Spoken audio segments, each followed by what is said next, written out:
Welcome সবাইকে ভীষণ WBCS এ WBCS 2024 কে লক্ষ্য রেখে জেনারেল স্ট্র্যাটেজির উপর যে আমরা high level MCQ series start করেছি তা আজকে সেট 10 করব আমরা।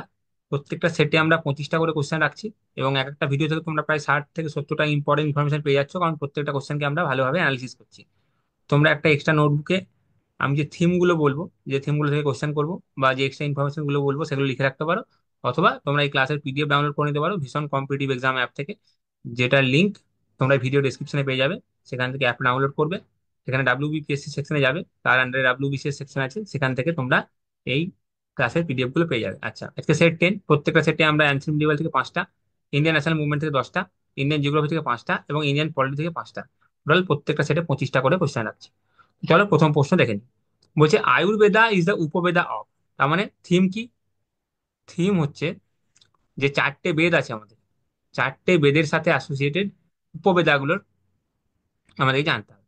তাহলে আয়ুর্বেদা কার উপবেদা? দেখো, আয়ুর্বেদা হচ্ছে ঋগ্বেদার উপবেদা, তাহলে ঋগ্বেদার উপবেদা হচ্ছে আয়ুর্বেদা। এবার সামবেদের উপবেদ কি আছে? সামবেদের উপবেদ হচ্ছে গন্ধর্ব বেদ, গন্ধর্ব বেদা। ঠিক আছে। আচ্ছা, যজুর্বেদের উপবেদা কি? যজুর্বেদের উপবেদা হচ্ছে ধনুর্বেদা, ধনুর্বেদা। এবং অথর্ববেদের উপবেদা কি? শিল্প বেদা। তাহলে দেখো, তোমরা থিম পেয়ে গেলে যে 4টে বেদের সাথে অ্যাসোসিয়েটেড উপবেদাগুলোর নাম আমরা জেনে নিলাম। ঋগ্বেদের সাথে অ্যাসোসিয়েটেড হচ্ছে আয়ুর্বেদা, সামবেদার উপবেদা হচ্ছে গন্ধর্ববেদা, যজুর্বেদার উপবেদা হচ্ছে ধনুর্বেদা, এবং এবং অথর্ববেদার উপবেদা হচ্ছে শিল্প বেদা। এবার দেখো, এবার বলছে কোন বেদাতে স্যাক্রিফিশিয়াল ফর্মুলা আছে? স্যাক্রিফিশিয়াল ফর্মুলার কথা বলা আছে। দেখো, স্যাক্রিফাইস যেভাবে করতে হয় তার যে প্রসিডিওর, সেটা কোন বেদাতে বলা আছে? সেটা যজুর বেদাতে বলা আছে। ঠিক আছে। আর সাম বেদার সঙ্গে কি অ্যাসোসিয়েটেড? ইন্ডিয়ান মিউজিক, মিউজিকের সাথে অ্যাসোসিয়েটেড। আচ্ছা, ঋগ্বেদাতে আমরা জানি 1028 হাইমস আছে। 10টা মন্ডল আছে, 10টা মন্ডলস আছে। ঠিক আছে, এইগুলো। আচ্ছা, অথর্ববেদ হচ্ছে ইটস এ কালেকশন অফ কি? Magic spell and charms, collection of magic spell and charms. কেন? এটার উদ্দেশ্য কি ছিল? টু ওয়ার্ড অফ এভিল, শয়তানকে দূর করা।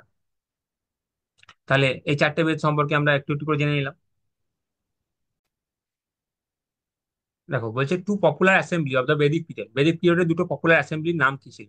দেখো, যদি আমরা বেদিক পিরিয়ডের পলিটি সম্পর্কে জানি, তাহলে দুটো পপুলার অ্যাসেম্বলির নাম ছিল হচ্ছে সভা এবং সমিতি। এবার আমরা সভা সমিতি সম্পর্কে একটু একটু জেনে নেবো। দেখো, সভাতে আমরা যদি নাম্বার ওয়াইজ দেখি, এখানে শুধুমাত্র এল্ডার মেম্বার থাকতো, ইয়ংরা থাকতো না, তাহলে শুধুমাত্র এল্ডার মেম্বার থাকতো। এবং এখানে মেল এবং ফিমেল দুজনেই থাকতো। তাহলে মেল এল্ডার এবং ফিমেল এল্ডার, মানে মেল অ্যান্ড ফিমেল এল্ডার পিপলটা এখানে থাকতো। আচ্ছা, আর যদি আমরা সমিতি বলি, সমিতিতে ফিমেল কিন্তু থাকতো না। ফ্যামিলি সমিতিতে শুধুমাত্র মেল থাকতো। এবং কোন মেল থাকতো? সব ধরনের মেল থাকতো, এল্ডার ইয়ং সব ধরনের থাকতো, শুধুমাত্র মেল। তাহলে সমিতিতে শুধুমাত্র মেল থাকতো, ফিমেল থাকতো না। আর সবাতে মেল ফিমেল দুজনে থাকতো, কিন্তু শুধুমাত্র এল্ডাররা থাকতো। আর এছাড়াও তোমরা একটা কথা শুনে থাকবে হয়তো, বিধাতা। এটা সম্পর্কে খুব একটা বেশি জানা যায় না, বা এটা কোনো কোনো জায়গায়, ঋগ্বেদের কোনো কোনো জায়গায় দু একবার মেনশন আছে বিধাতা। এটাও একটা অ্যাসেম্বলি ছিল। দেখো, পরে যে প্রশ্ন এসছে, Vedic deity Indra was the god of, তার মানে ঋগ্বেদিক গড সম্পর্কে প্রশ্ন এসছে। এটা একটা থিং, ঋগ্বেদিক গড। দেখো, ইন্দ্র কিসের গড ছিল? রেন এবং থান্ডারের গড ছিল, রেন এবং থান্ডারের গড ছিল। তাছাড়াও ইন্দ্রকে আর কি বলা হতো? পুরন্ধর বলা হতো। পুরন্ধর মানে ব্রেকার অফ ফোর্স, পুরন্ধরও বলা হতো। আচ্ছা, ফায়ার, গড অফ ফায়ার কে ছিল? অগ্নি ছিল। আচ্ছা, wind, wind, god of wind কে ছিল? বায়ু। আচ্ছা, goddess of eternity, goddess of eternity কে ছিল? অদিতি, অদিতি। তো এইভাবে আমরা যে ঋগ্বেদিক যুগের যে যে গড ছিল, সেই গড গুলো সম্পর্কে জেনে নিলাম। তাহলে এটা একটা থিম হলো। দেখো, এবার পরের প্রশ্ন বলছে earliest settlements of Aryan tribes. আরিয়ানরা প্রথমে কোথায় সেটেল হয়েছিল? প্রথমে ওরা সপ্ত সিন্ধু এলাকায় সেটেল হয়েছিল এবং পরবর্তীকালে গ্যাংগেটিক প্লেনে চলে আসে। তো এই সপ্ত সিন্ধুর সাথে অ্যাসোসিয়েটেড যে রিভার গুলো সেটা আমরা দেখে নিই এবং তাদের একটা করে নাম কি ছিল সেগুলো দেখে নিই। দেখো, ইন্দাস ছিল, ইন্দাসটাকে আমরা বলছি হচ্ছে সিন্ধু। আচ্ছা, আর এর পাঁচটা ট্রিবিউটারি ছিল, কে কে? দেখো, ঝেলাম ছিল, এর নাম কি? বিতস্তা। আচ্ছা, ঝেলাম ছিল, আর কি ছিল? বিয়াস ছিল, বিয়াসের কি নাম? বিপাশা। চেনাব ছিল, চেনাবের কি নাম? আস্কিন। আচ্ছা, রবি ছিল, রবির কি নাম? পুরুষানি। পুরুষনি। আচ্ছা, সতলেজ ছিল, সতলেজের কি নাম? শতদ্রু। ঠিক আছে, আরেকটা ছিল হচ্ছে সরস্বতী, যেটা হচ্ছে মডার্ন ঘগ্গর হকরা। তাহলে মডার্ন অ্যাসোসিয়েটেড নেম গুলো আমরা জেনে নিলাম। তাহলে দেখো, বেদিক এজের উপর আমরা পাঁচটা প্রশ্ন করলাম। একটা হচ্ছে বেদের সাথে অ্যাসোসিয়েটেড উপবেদাগুলো সম্পর্কে জানলাম, চারটে বেদ সম্পর্কে একটু করে জেনে নিলাম। তারপরে প্রশ্নটাই পলিটি, বেদিক পিরিয়ডের পলিটি সম্পর্কে জেনে নিলাম, সভা এবং সমিতি সম্পর্কে। তারপরেরটাই ঋগ্বেদিক টাইমের গড গুলোর নামগুলো জেনে নিলাম, গডের নামগুলো, গড নিয়ে অ্যাসোসিয়েটেড প্রশ্ন করে নিলাম। এবং তার সাথে যে কোথায় তারা প্রথমে সেটেল হয়েছিল, পরবর্তীকালে সেটেল হয়েছিল, প্রথমে সেটেল হয়েছিল সপ্ত সিন্ধুতে, পরবর্তীকালে সেটেল হয়েছিল গ্যাংগেটিক প্লেনে। এবং সপ্ত সিন্ধুর সাথে অ্যাসোসিয়েটেড রিভার গুলো এবং তাদের আরেকটা করে নাম আমরা জেনে নিলাম। দেখো, এবার কোয়েশ্চেন 6, এবার আমরা মডার্ন ইন্ডিয়ান হিস্ট্রি থেকে কিছু কোয়েশ্চেন দেখবো, 10টা কোয়েশ্চেন দেখবো। বলছে at which of the following places was the revolt led by Kunwar Singh. আচ্ছা, 1857 মহাবিদ্রোহে বিভিন্ন জায়গা থেকে বিভিন্ন, আচ্ছা দাঁড়াও, বিভিন্ন জায়গা থেকে কি হয়েছিল?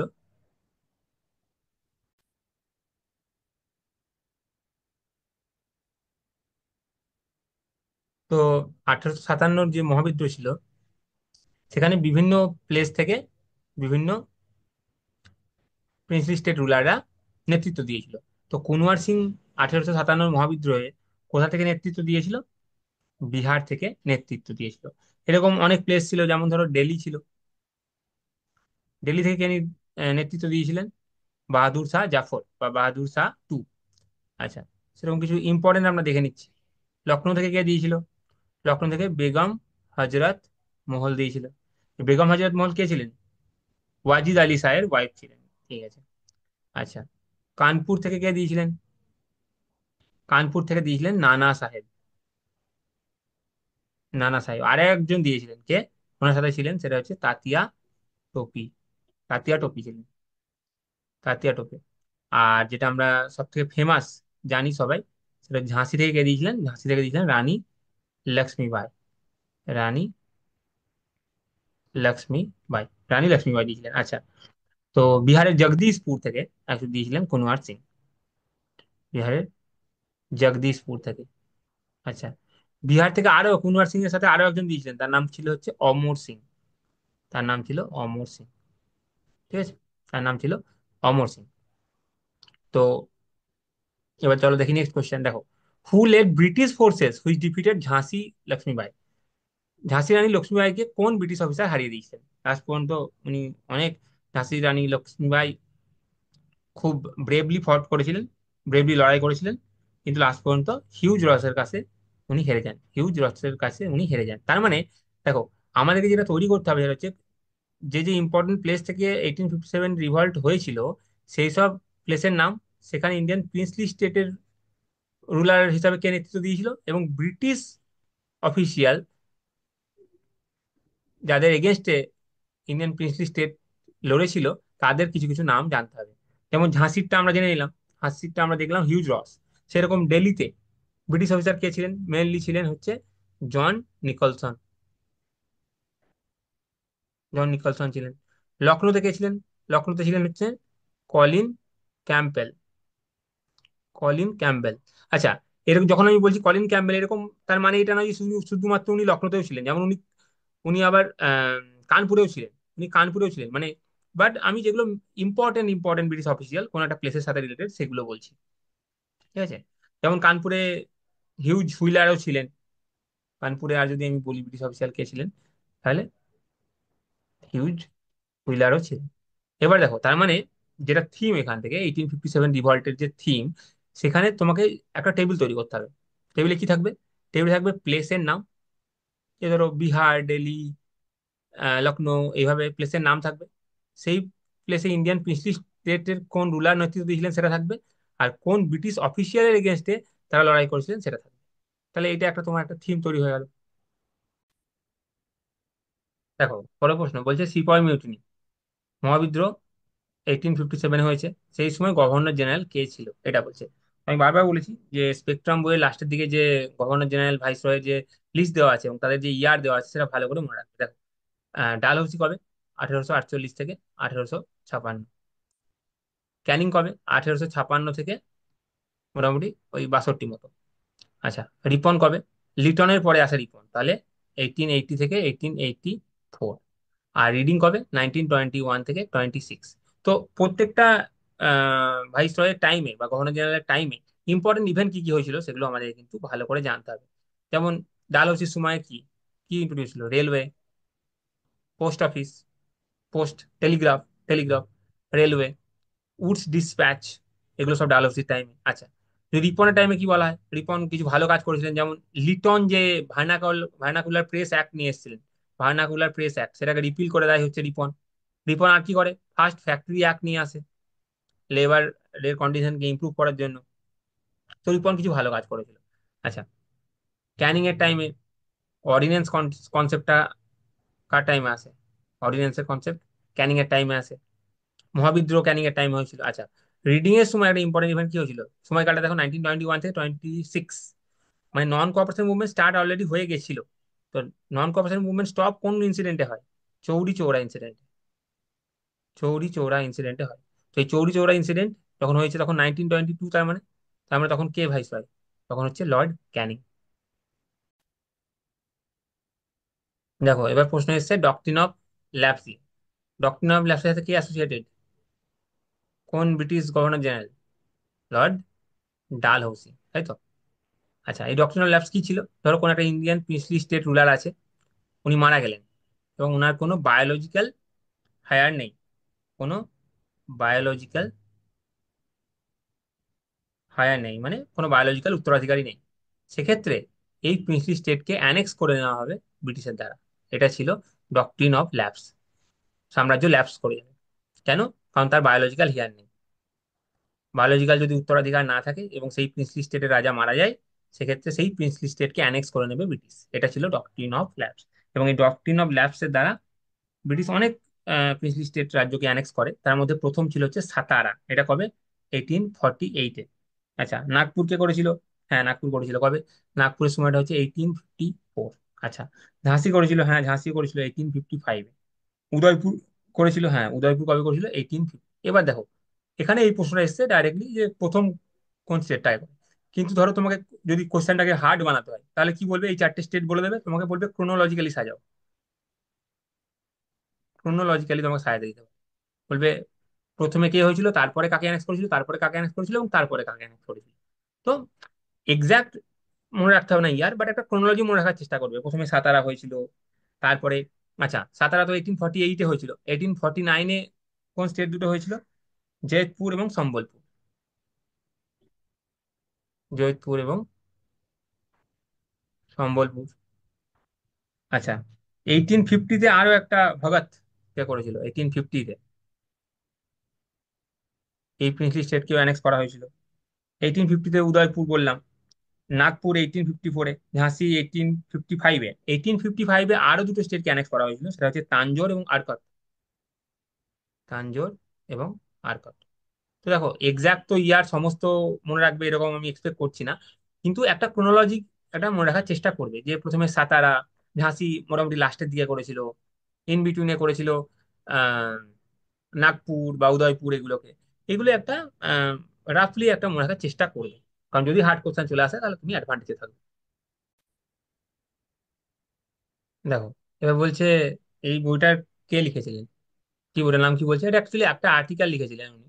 The first Indian war of independence 1857 to 1860। 59।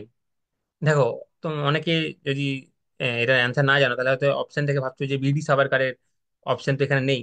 তো এই আর্টিকেলটা অ্যাকচুয়ালি বিডি সাভারকার লেখেনি। বিডি সাভারকার যেটা লিখেছিলেন সেটা হচ্ছে first Indian war of independence. আর এখানে আছে দেখো, তো first Indian war of independence 1857 to 1859। এই আর্টিকেলটা লিখেছিলেন হচ্ছে কার্ল মার্কস। ঠিক আছে। আর যদি প্রথম পার্টটা আমি বলি, শুধু যদি প্রথম পার্টটার কথা বলি, আমি শুধু যদি প্রথম পার্টটার কথা বলি, এই যে প্রথম পার্টটা, তাহলে এটা কে লিখেছিলেন? এটা লিখেছিলেন হচ্ছে বিডি সাভারকার।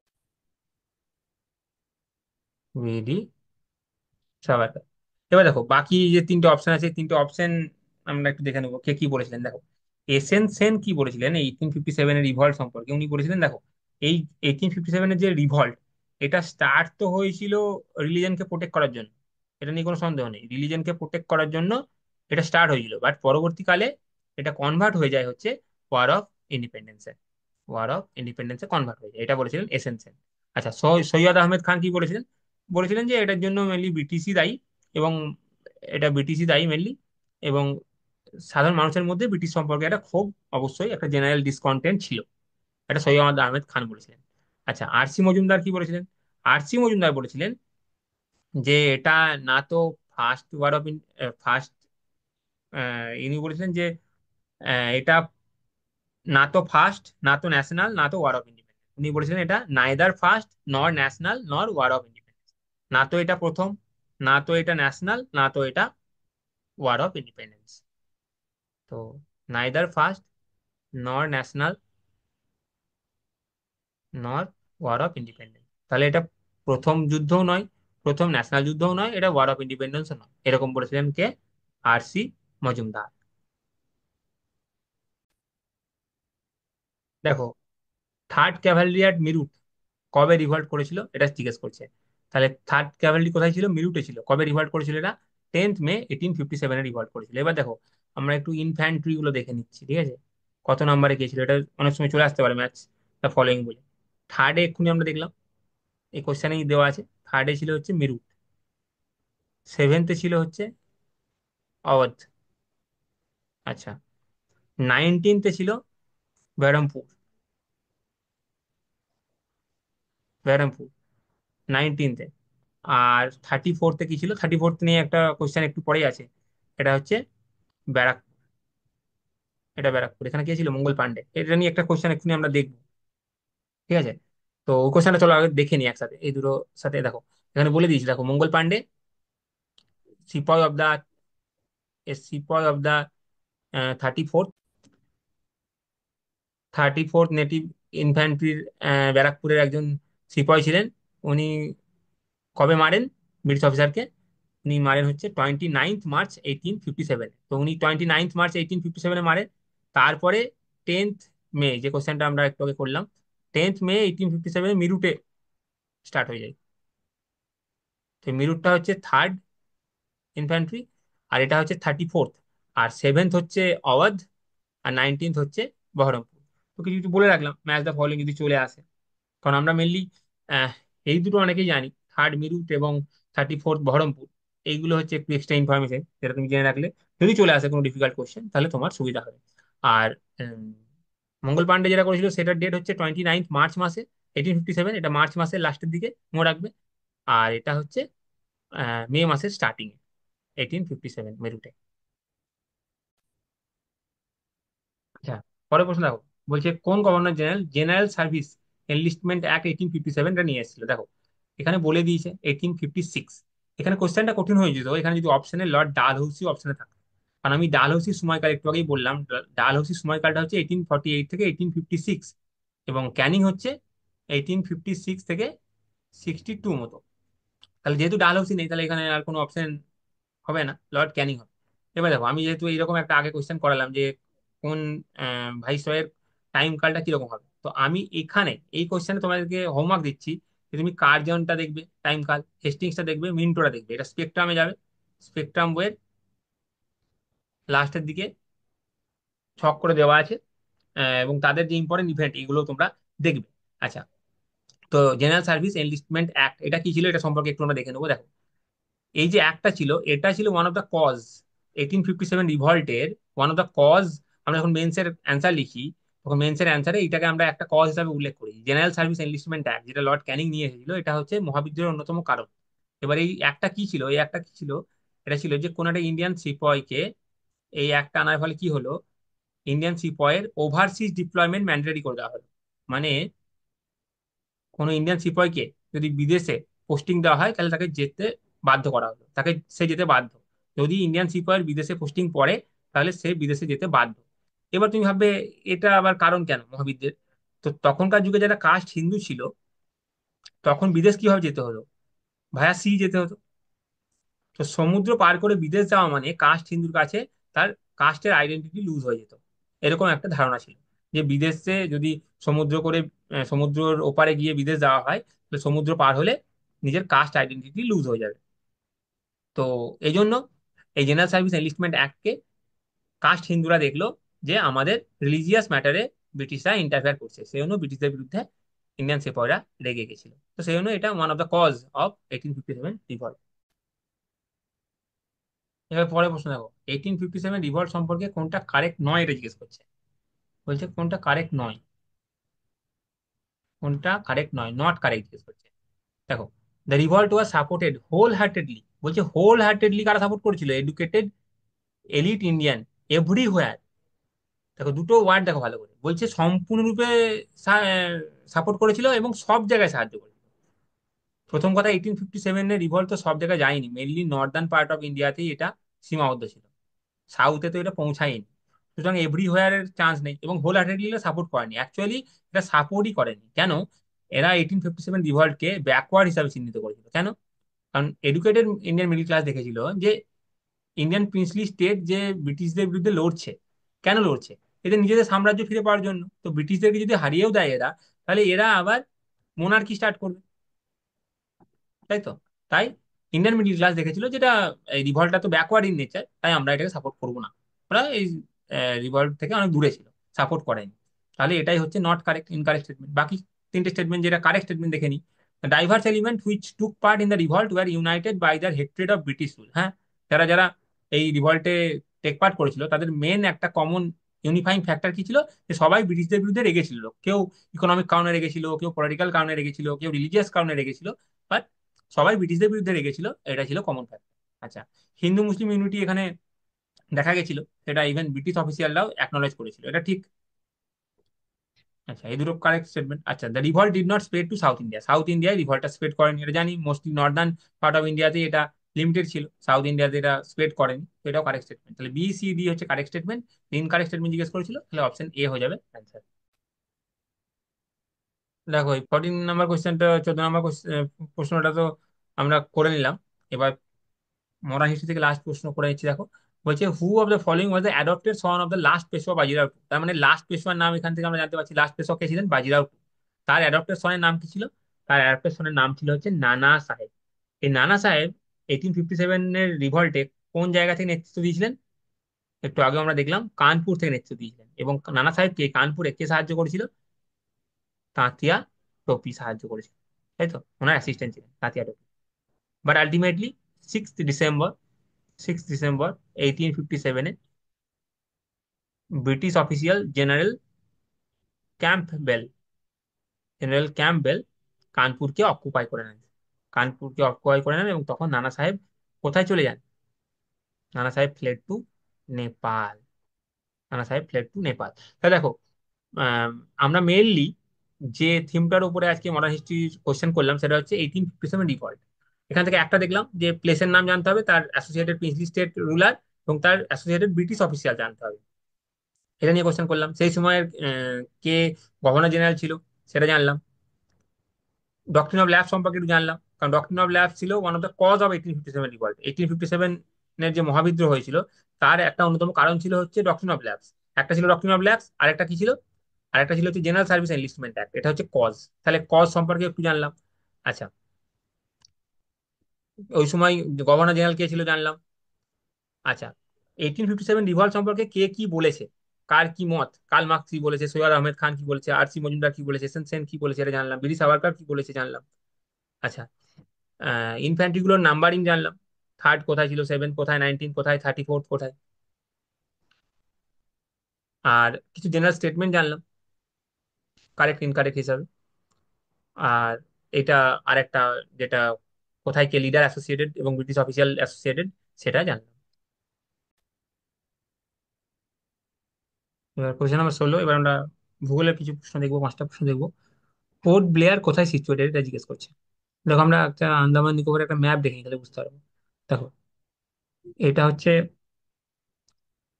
আন্দামান আইল্যান্ড, টপে হচ্ছে নর্থ আন্দামান। এখানে দেখো স্যাডেল পিক।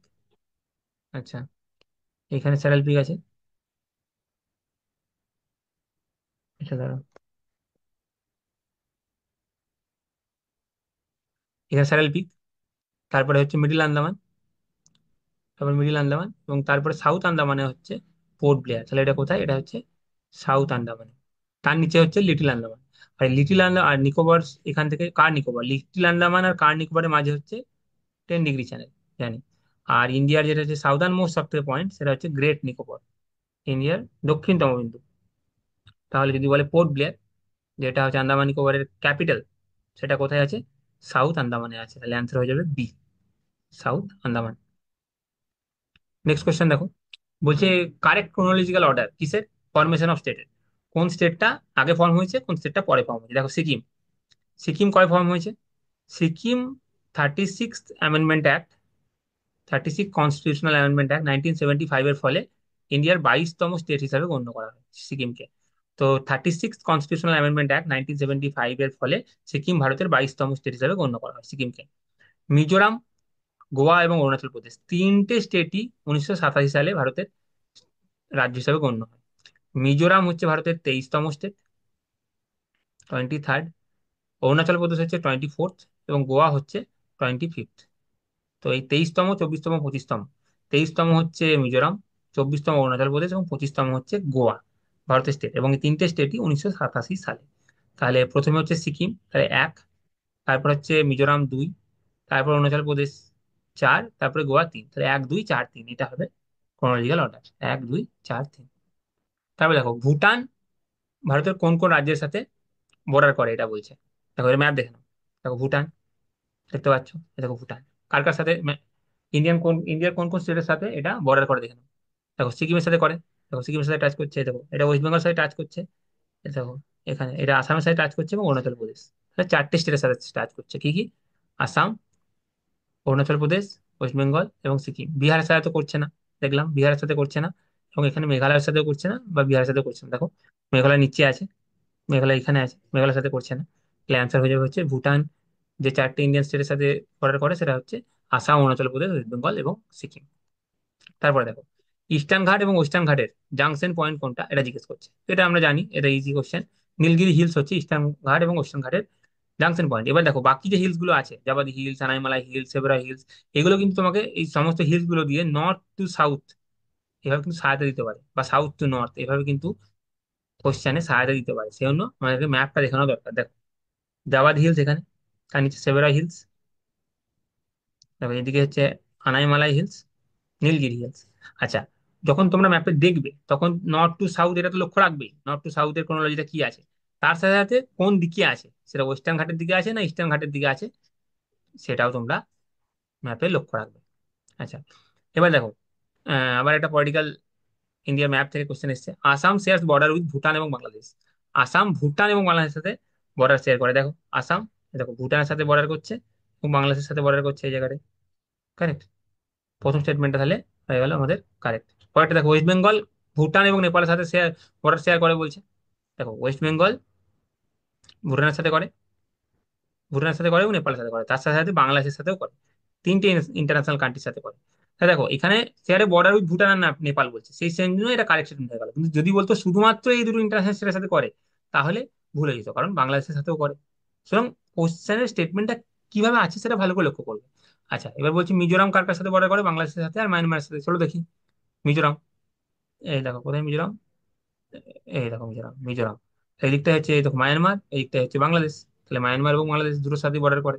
তাহলে এটাও কারেক্ট স্টেটমেন্ট। তাহলে তিনটেই হচ্ছে কারেক্ট স্টেটমেন্ট, অপশন এ হয়ে যাবে অ্যান্সার। এবার দেখো আমরা পলিটির কিছু কোশ্চেন দেখবো। পলিটির যে মেন থিম থেকে কোশ্চেন গুলো আমি রেখেছি সেটা হচ্ছে সোর্স অফ দ্য কনস্টিটিউশন। কনস্টিটিউশনের সোর্স থেকে। তো সিঙ্গেল সিটিজেনশিপের কনসেপ্ট আমরা কোথা থেকে বড় করেছি? সিঙ্গেল সিটিজেনের কনসেপ্ট আমরা নিয়েছি হচ্ছে ইংল্যান্ড থেকে। তো ব্রিটিশ কনস্টিটিউশন থেকে নিয়েছি। আচ্ছা, ব্রিটিশ কনস্টিটিউশন থেকে আর কি কি নিয়েছি আমরা দেখবো। Parliamentary government, parliamentary form of government যেটা, সেটা আমরা নিয়েছি। আচ্ছা, আর কি নিয়েছি? রুল অফ ল নিয়েছি, কারেক্ট। ক্যাবিনেট সিস্টেম নিয়েছি, ক্যাবিনেট সিস্টেমটা নিয়েছি। রিটস নিয়েছি, রিটস এর কনসেপ্ট এখান থেকে নিয়েছি।